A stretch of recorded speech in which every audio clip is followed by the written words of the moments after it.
BNR gold and diamonds తరుగు తక్కువ బంగారం ఎక్కువ ఇప్పుడు మన వైజాగ్లో. నచ్చిన డైరెక్టర్? నాకు నచ్చిన డైరెక్టర్లు ఒకళ్ళని చెప్పకూడదండి, అందరూ నచ్చిన డైరెక్టర్. నేను చేసిన వాళ్ళందరూ గొప్ప జీనియస్ డైరెక్టర్లేనండి. ఓకే. దాసనారాయణరావుతో చేశాను, రాఘవేంద్రతో చేశాను, విశ్వనాథ్ గారితో చేశాను, రాజమౌళి గారితో చేశాను. ఇప్పుడున్న పెద్ద డైరెక్టర్లు అందరితో వర్క్ చేస్తూ ఉన్నాను. ఇప్పుడు వక్కంత వంశీ గారి ఫస్ట్ సినిమా, ఆయన సినిమా కూడా ఇప్పుడు చేస్తున్నాం. అందరు డైరెక్టర్లు కూడా దాని అంటే కొంచెం అభిమానం చేసేవాళ్ళు బాగానే చేస్తున్నానండి నేను. ఫైనల్గా మీరు కొత్తగా ఇప్పుడున్న మేనేజర్స్ కానీ కొత్తగా వచ్చే మేనేజర్స్ కానీ మీ అడ్వైజ్ ఏంటి? అడ్వైజ్ సిన్సియర్గా వర్క్ చేయండి. సిన్సియారిటీ, మీ వర్క్ మాత్రం ఎటువంటి లోపం లేకుండా సిన్సియర్గా వర్క్ చేయండి. ఎవరి దగ్గర ఎటువంటి ఈ ఇబ్బంది కలగకుండా, ఎవరిని ఇంకొక రకంగా ఇబ్బంది పెట్టకుండా మీ జాబ్ మీరు ఏదైతే మీరు అనుకున్నారో దాన్ని సిన్సియర్గా చేయండి. సిన్సియర్గా మంచి పేరు తెచ్చుకోమని చెప్తున్నాను. నా అడ్వైజ్, నేను చేసి నా నిబద్ధత అది. దాన్ని కూడా అది మీకు వాళ్ళకి నచ్చిన వాళ్ళు తీసుకుంటారు, నచ్చిన వాళ్ళు తీసుకోరు. కానీ నా అడ్వైజ్ ఏంటంటే వర్క్ వృత్తే దైవంగా భావించండి అని చెప్తానండి నేను.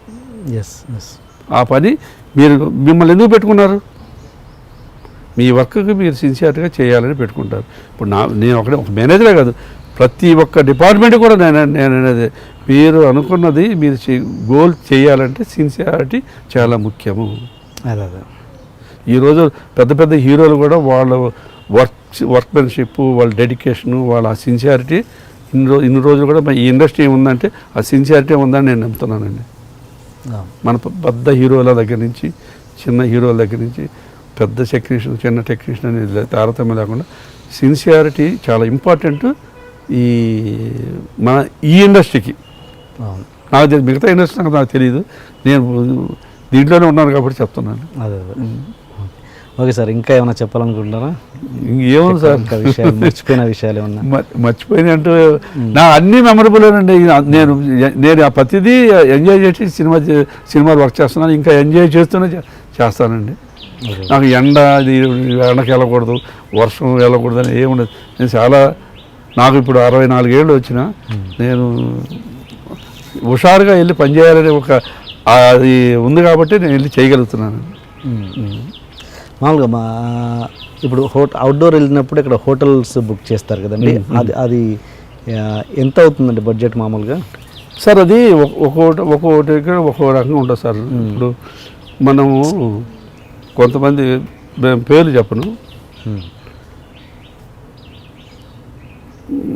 మనం ఇక్కడ మెదక్లో షూటింగ్ చేసామనుకోండి, మెదకే దగ్గర హైదరాబాద్కి. కొంతమంది మెదక్లో ఎక్కడ వేస్తాం, ఆ హోటళ్ళు బాగాలేవు అక్కడ ఉండమని హైదరాబాద్ వస్తానంటారు. అది ఆర్టిస్టులు కానీ టెక్నీషియన్లు కానీ. అదే కొంతమంది డైరెక్టర్లు ఇక్కడ గెస్ట్ హౌస్లు ఉన్న చూడు లేదా హౌస్లు ఉన్న చూడు చేద్దామని అంటారు. అవును. అప్పుడు మనకి వర్క్ తొందరగా ఇప్పుడు రోజుకి 2 గంటల షూటింగ్ మనం కానీ ఎక్సెస్ చేస్తే ఒక 100 రోజుల సినిమాగా రోజుకి 2 గంటలు లెక్కేస్తే ఎన్ని గంటలు మనకు ఎన్ని రోజులు తేడా వస్తుందో చూడండి.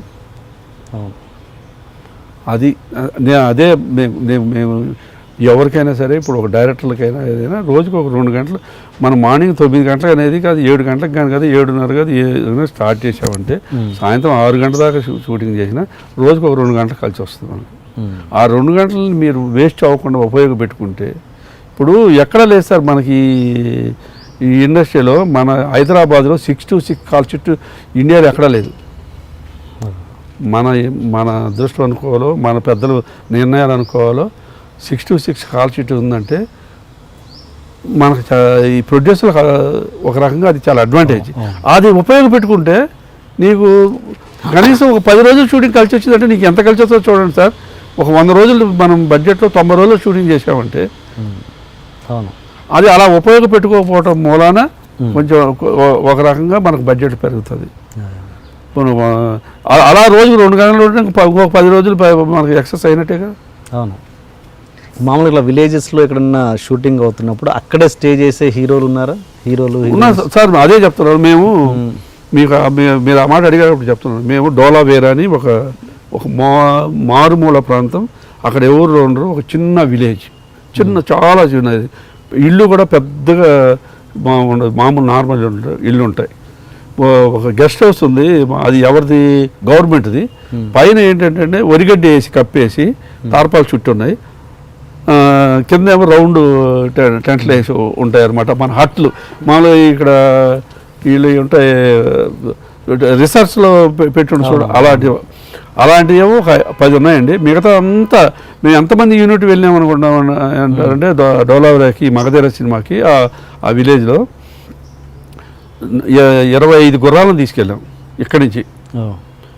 దానికి ఒక ఇల్లు, ఫైటర్స్ 15 మంది ఫైటర్స్ వచ్చారు ఇక్కడి నుంచి. తర్వాత మన యూనిట్ వచ్చేసి 150 మంది 200 మంది యూనిట్. మొత్తం వీళ్ళందరినీ ఇళ్లలో ఒక్కొక్క ఇంట్లో, డైరెక్టర్ వాళ్ళకి ఒక చిన్న గుడిసె, వీళ్ళకేమో హీరోయిన్కేమో ఫారెస్ట్ గెస్ట్ హౌస్ ఇచ్చాం.